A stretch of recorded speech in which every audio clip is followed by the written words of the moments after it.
इस दास ने 17 फरवरी 1988 में परमात्मा की शरण मिली थी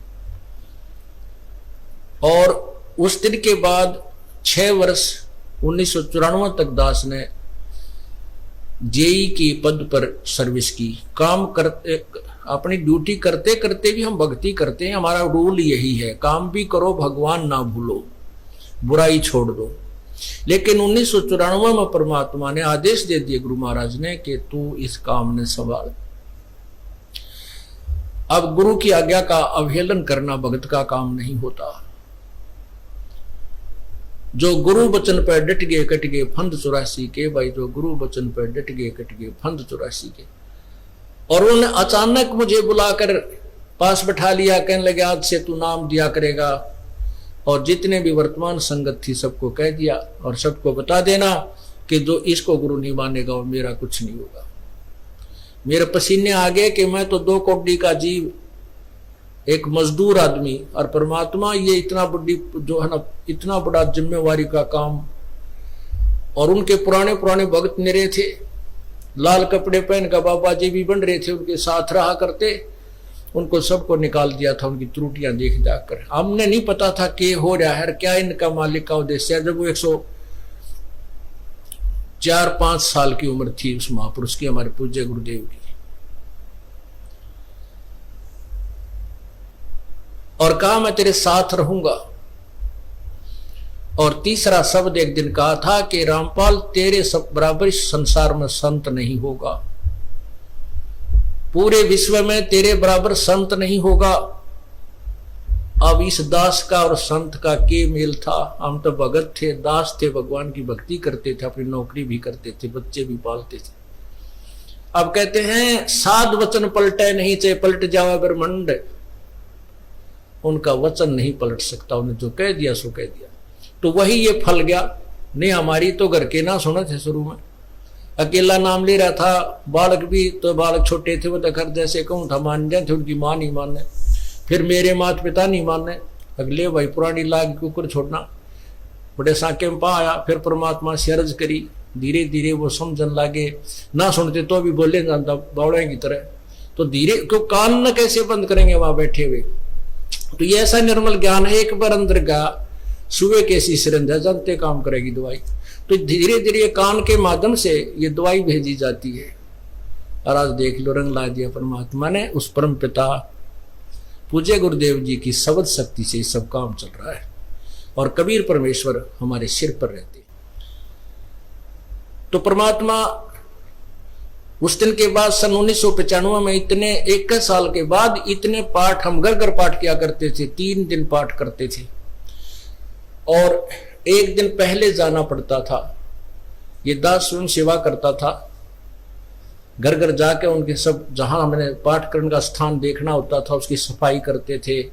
कईयों का देख का कमरा होता बड़ा सा, उसी में पाठ भी करना, उसी में खाना भी बनाना, उसी में खाना भी उसी में, सोना भी उसी में। तो उस ढंग से अपनी सेटिंग कर लेते हम, इतनी जगह में पाठ कर लेंगे।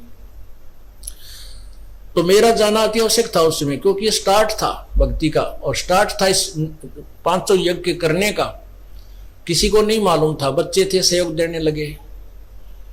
और धीरे धीरे फिर वो क्या हुआ कि इतने पाठ हो गए कि मुझे नौकरी, पहले तो क्या करता था, शुक्रवार को पाठ प्रारंभ किया।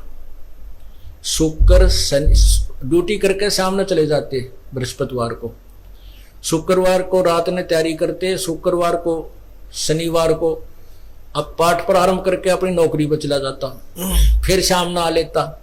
शनिवार इतवार की छुट्टी हो जाती, काम चल रहा था। वो हफ्ते हफ्ते हुए, फिर होने लगे डेली। अब अफसर भी दुखी और मैं भी दुखी। तो फिर उस दिन रिजाइन कर दिया परमात्मा के नाम पर। 18 साल की नौकरी होगी थी मेरी। हालांकि कुछ और भी हमारे साथी कह रहे थे भाई अभी 2 साल और डट जाओ, आपकी पेंशन बन जाएगी। वाह भैया, पेंशन तो करा कितनी बार होगी। जो पेंशन ई बनेगी ना, या कद्दे नहीं बनी थी, या असंख्य जन्मों की पेंशन बन जाएगी। तो वो तो इस बात को नहीं समझे थे, उन्हें तो मुझे मूर्ख ही समझा। और दास की सौभाग्य था कि मुझे नौकरी या मजदूरी मिल गई भगवान की। और उसकी पुण्यात्माओं को दलदल से निकालने की। कहते आत्म प्राण उद्धार ही ऐसा धर्म नहीं, और धर्म तो और भी है, दान करते हैं, भूखों को भोजन देते हैं, असहाय की सहाय करते हैं, लेकिन जो आत्म प्राण उद्धारी ऐसा धर्म नहीं। और धर्म तो ये भी है जो गौशाला बना रखी है, धर्म वो भी है जो चिड़िया ऊपर चुग्गा डाल देते हो पशु पक्षियों को, वो भी विकलांगों के जो ऑपरेशन वगैरह कराए जा रहे हैं वो भी धर्म है, अनाथ आश्रम है वो भी धर्म है। लेकिन जो आज गऊ है उनकी सेवा कर रहे हैं, अच्छी है, क्योंकि कोई भी प्राणी है, चाहे भैंस है, पशु है, कोई किसी प्रकार का, सबकी सेवा हमने इसी दृष्टिकोण से करनी चाहिए, क्योंकि सब में एक जैसा जीव, वो भी धर्म है। लेकिन अब तो वो आज वो गाय है, आज कोई भैंस है, और जन्म होने के बाद फिर वो सूअर की जोनी में जा सकती है, उस बीमारी तो कौन छुटाएगा उसको। तो ये ज्ञान, ये भक्ति, ये आत्मा इस जीव को उद्धार करेगी। वो फिर 84 लाख योनियों में नहीं जाएगा, या तो मनुष्य शरीर होगा, नहीं सतलोक चला जाएगा। तो कहते हैं आत्म प्राण उद्धारी ऐसा धर्म नहीं। और तो इस दास को ये आत्म प्राण यानी जीव आत्मा के उद्धार की मजदूरी मिल गई, और सहर्ष शुक्र मनाता हूं प्रभु, आपने कैसे दया करी 2 कोटि के जीव पर। और ऐसे निर्मल भगवान की महिमा, ओए होए होए, जिसके नाम लेते हैं रूंग रूंग खड़े हो जाते हैं। उसके बाद परमात्मा की ऐसी महिमा हुई, अब मुझे इतनी खुशी होती है। कैसा निर्मल समाज तैयार हो रहा है। बीड़ी, शराब, मांस, तंबाकू, उसको देखकर भी राजी नहीं है। अब ये पुण्यात्मा दोनों हाथों दान करते हैं, और हम पहले लूटन पर लगे रहा करते थे,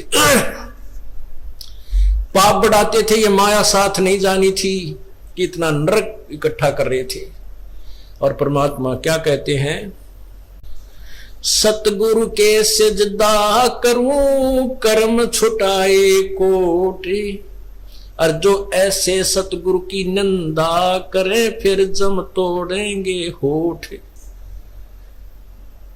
अब जो लोग बिना देखे सोचे समझे और भक्तों की संतों की बुराई करते हैं, अब क्या बताते हैं कि सतगुरु के सिजदा करो जिसने कर्म छुटाए कोट, करोड़ों पाप कर्मों से हटाकर और पुण्य कर्मों पर लगा दिया। कितने पाप कर्म बचा दिए हमारे।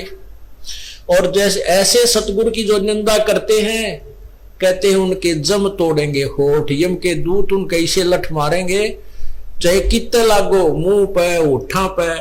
होठ इसलिए कहा कि इस पर ज्यादा दर्द होया करे, सोई भी बुढ़ी आया करे। तो कहते हैं वो जम तोड़ेंगे होठ जो बकवाद किया करते थे, संतों की निंदा करते थे। नित्यानंद जी महाराज ने यहां तक कहा है, भाई तू ना मानता ना, ठीक है, अपना और काम कर ले और कुछ कह सुन ले, पर संत की निंदा मत करिए, ये तेरे लिए बहुत जबरदस्त पाप बन जाएगा। लेकिन जो इस मार्ग से परिचित नहीं, वो नादान बच्चे आग में हाथ दे देते, बिजली के तार को छू लेते। और ज्ञान होता सत्संग से, और सत्संग में ये काल नहीं आने देता। तो उस दिन के बाद परमात्मा की ऐसी रजा हुई कि बाग लाग गया भगवान का। और यही प्रार्थना करता रहा, परमात्मा तेरे बच्चे तुझे समझे पहचाने, दास को ये नौकरी दी है, इसमें सफल भी आप ही करोगे। इन लोगों ने तो आपको भी नहीं बख्शा था, जब जिसमें आप यहां आए थे काशी में 120 वर्ष रह कर गए, सारा जीवन आपके पीछे पड़े रहे। उन दुष्ट आत्मा स्वार्थियों ने अपने स्वार्थ के लिए जनता को सत्य ज्ञान नहीं समझने दिया, और परमात्मा को बहुत यातनाएं दी गई। अब उनकी जो यातनाओं, उनके साथ जो हुए संघर्ष को देखकर इस दास का दिल डटा हुआ है कि हमारे साथ तो अभी कुछ भी ना हुआ है। जो उस परमात्मा के साथ कितना तेल के कढ़ाई में डाल दिए, कितना काट काट के घेर दिए, कितना कुएं में डाल के ऊपर तो डले ठोक दिए, और फिर भी डोके न पाए। वो तो समर्थ थे, और जनता कुछ नहीं बिगाड़ सकी और ना ही उनको समझ सकी। समझना चाहिए था। कुछ लोग समझे भी थे, लेकिन बाद में फिर वो ठीक ढंग से ना लगे तो भगवान ने उनको स्वयं ही रिजेक्ट कर दिया था। परमात्मा क्या बताया करते थे, कैसा ऑथेंटिक उदाहरण दिया करते थे। अपनात्माओं क्या बताते हैं, भाई सिर साटे की भक्ति है और कछु नहीं बात, सिर के साटे पाई यो अवगत अलख अनाथ। अब शीश कैसे देना है, शीश ये नहीं भाई काट के सिर चढ़ा दे भगवान के चरणों में, ऐसे नहीं। जैसे आपको परसों के सत्संग में सुना था कि गुरुदेव को समर्पण कर दिया जाए। समर्पण का अर्थ यह है कि जो आज्ञा दे वही की जाए, चाहे वो बुरा लग रहा है चाहे अच्छा लग रहा है, उसमें हमारा हित है, अति हित होता है। और संत क्या कहते हैं, भाई बीड़ी शराब मांस तंबाकू ये मत पीना। संत कहते हैं चोरी जारी नहीं करना, डाके ना डालना, किसी की जेब ना काटना, ये महापाप है तेरे लिए। अपना करके खाना बेटा, भगवान भजना, इससे तेरा कल्याण होगा। और हम यही वचन नहीं मानेंगे तो फिर यहाँ स्कूल में आने की आवश्यकता क्या है, इस विद्यालय में सत्संग में आने की आवश्यकता क्या है। हम गलतियां भी गलती पे गलती करते रहे और फिर सत्संग में भी आ रहे हैं तो वो फेल हो जाएंगे विद्यार्थी, वो पास नहीं हो पाएंगे।